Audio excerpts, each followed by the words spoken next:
Hello, this is the Lord's Legion and welcome to the best villains ever. The show in which I talk about a specific villain and talk about their backstories, abilities, greatest feats, and why I love them so much. Now, to celebrate the release of Avengers Endgame, I thought now is a perfect time to dedicate this special episode for another MCU villain. And since I've done Thanos last year, I thought the next best thing would be to focus on a certain villainess who is debatably as powerful, if not even stronger, than the Mad Titan himself. And the villainess in question is of course the goddess of death herself, Hela. So without further ado, let's begin with her backstory, and bear in mind I am sticking mostly with the 616 incarnation as I always mainly focus on the original incarnation of the villains. So Hela is the alleged daughter of Loki and the giantess Angrboda. And I say alleged mainly because it is debatable on whether or not this is still canon within the main continuity or not. But regardless, when Hela became of age, she was appointed the ruler and goddess of the northernmost kingdom of the dead, allowing her to rule the realms of both Hell and Niflheim, although her domain was only over those who did not die as heroes, as Odin was the ruler of these in Valhalla.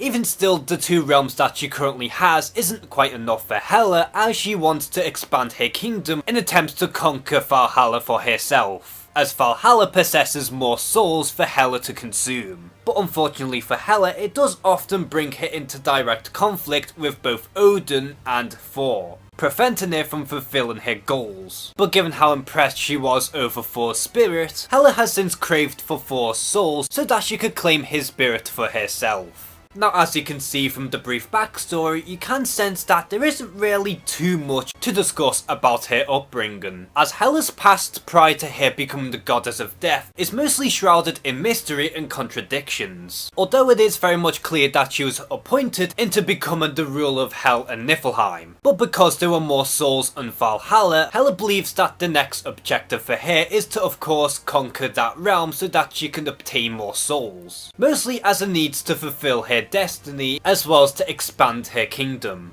Now, as you could imagine, Hela does possess a lot of powers and abilities at her disposal, and for starters she possesses superhuman strength, speed, stamina and durability. And considering that she is the goddess of death, she is also granted immortality as well as a regenerative healing factor. Plus, since Hela is of a mystical origin, she also possesses some sorcery of her own, possessing abilities such as astral projection as well as teleportation, and even energy enhanced strikes among other energy constructs such as blasts and shields, that are among as powerful as other divine entities. But of course the main powers within Hela's arsenal is of course control over life and death, which gives Hela the ability to kill anyone with a single thought just as easily as how she can revive other people. Not to mention that Hela's control over life and death also grants her the abilities of soul absorption, as well as siphon life force, can sense death, necromancy, and the icing on the cake being the death touch, where Hela can kill anyone with a single touch.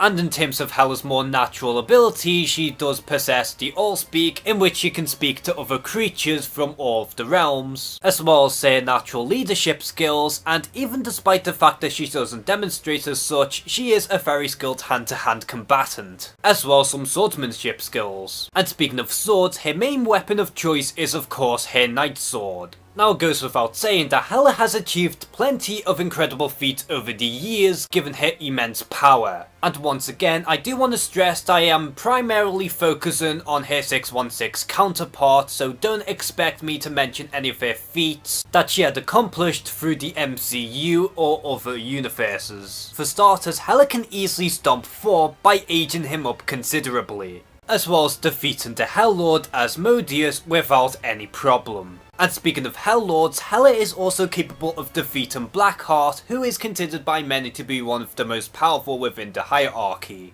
and has seen to be unaffected by bullets and can kill normal humans with a single glare, and can even age humans in seconds by using her goddess powers. Not to mention that Hela is also capable of creating devastating explosions with her powers. Hela's barrier is so powerful that not even the combined efforts of Thor and Banshee can even destroy it. Hela is that devastating of an enemy that she has repeatedly bested Amora the Enchantress on numerous occasions. Plus with her sorcery, she did help Loki by reverting him back into his previous male incarnation. And while they're in Hela's realm, the combined efforts of Doctor Strange, Scarlet Witch and even Celia are pretty much nothing more but annoying cockroaches. Plus it has been stated that Mephisto and Hela seem to be essential to each other, meaning that she is within the same power level as the demon. Not to mention that Hela was once responsible for the creation of the Death Sword, which is powerful enough to kill Odin while in the Odin sleep.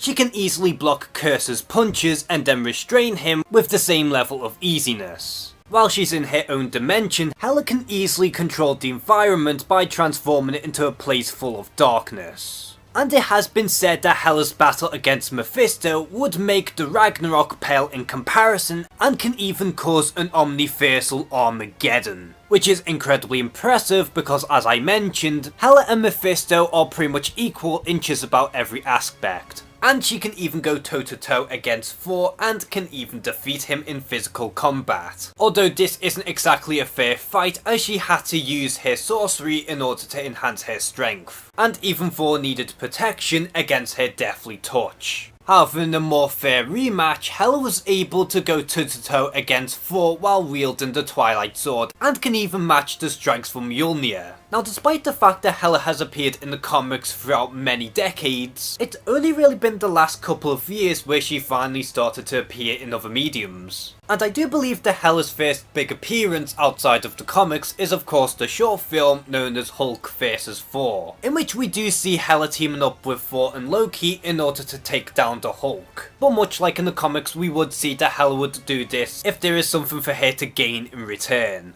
And then we also get to see her in one episode of Avengers Earth's Mightiest Heroes, in which some people do claim that this is the same incarnation that appeared in the previous animated movie. To which could add up given the fact that this incarnation of Hela does match up with the other version. But then we do see a completely different version of Hela within Avengers Assemble. And in this version, Hela ironically does rule Valhalla, in which this change most likely stems due to censorship.